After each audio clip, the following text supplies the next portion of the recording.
Hello again, everyone. I'm starting to get a little more used to recording myself on camera. Still not a huge fan of it, but I'm trying to branch out. So for this module, we were talking about learning outcomes for students. I have to say, I was definitely one of those students who just glossed over the learning outcomes slide in the PowerPoints and moved on with my life. But after having read about learning outcomes some more, I'm realizing that they're actually really important. They let students know exactly what is expected of them by the time the lecture or skills lab is over. So there were a lot of times where I would be studying and I'd angrily declare, I have no freaking idea what this lady wants me to know. Well, Susie, you should have looked at the learning outcomes slide. Maybe that would have been a little easier for you and a good place to start. With that being said, I'm going to focus my learning outcomes on something that I have had very little experience with coming out of undergrad, especially in peds. I had exactly 6 weeks worth of pediatrics clinicals in school, and then everything else about pediatric practice I learned on the job through my nurse residency program.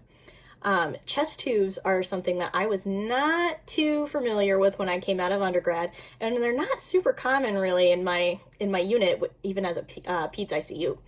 But occasionally we will have kids with them, and it takes all of us a minute to kind of stop and review the policies and remember how to take care of them. So chest tubes are one of those high acuity but low occurrence things for me, and I feel like having a little more of an overview about them while I was an undergrad, both in clinical and in lecture or skill lab, would have been really beneficial.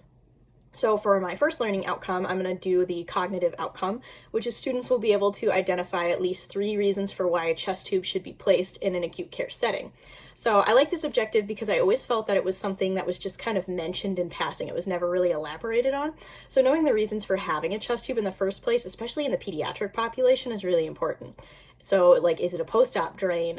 Is it for pleural effusion? How about that tall, skinny teenage boy who just blew a pneumo? So learning why a person has this chest tube in the first place helps to know what to expect from it. For the affective learning outcome, I have students will be able to revise their chest tube assessment approach based on patient's age and developmental needs, including physical assessment of the chest tube, as well as pain assessment. So this is extremely important for the pediatric population because you wouldn't approach your assessment of a toddler the same way you would a teenager. Toddlers are generally going to be more scared. They're not going to want you to come anywhere near that chest tube to check for that seal or for crepitus, while a teenager might not be thrilled that you're pressing on their chest, but are generally going to handle it a little better.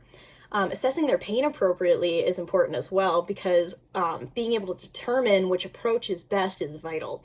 So children generally don't understand the number pain scale, but they'll do better with something like the Wong-Baker scale with the faces, or like babies, they can't state their pain at all, and so you may need to use something like the Flack scale. Developmentally delayed kids may also need to use faces scales or something else entirely. For the psychomotor learning outcome, I have students will be able to assemble the supplies needed to properly check a chest tube for air leaks and change the collection canister. This is something that I had never done until I'd actually been in practice, and it's something that I still don't really do that often, so it's one of those things that I have to stop and think about myself. Nursing is very much about hands-on skills, so being able to perform tasks is necessary for nurses. While there aren't a whole lot of supplies needed to check for that seal or to change the canister, missing even one of them can lead to a really big issue. So those are my learning outcomes for this week. Thanks for listening, guys. I'll see you soon.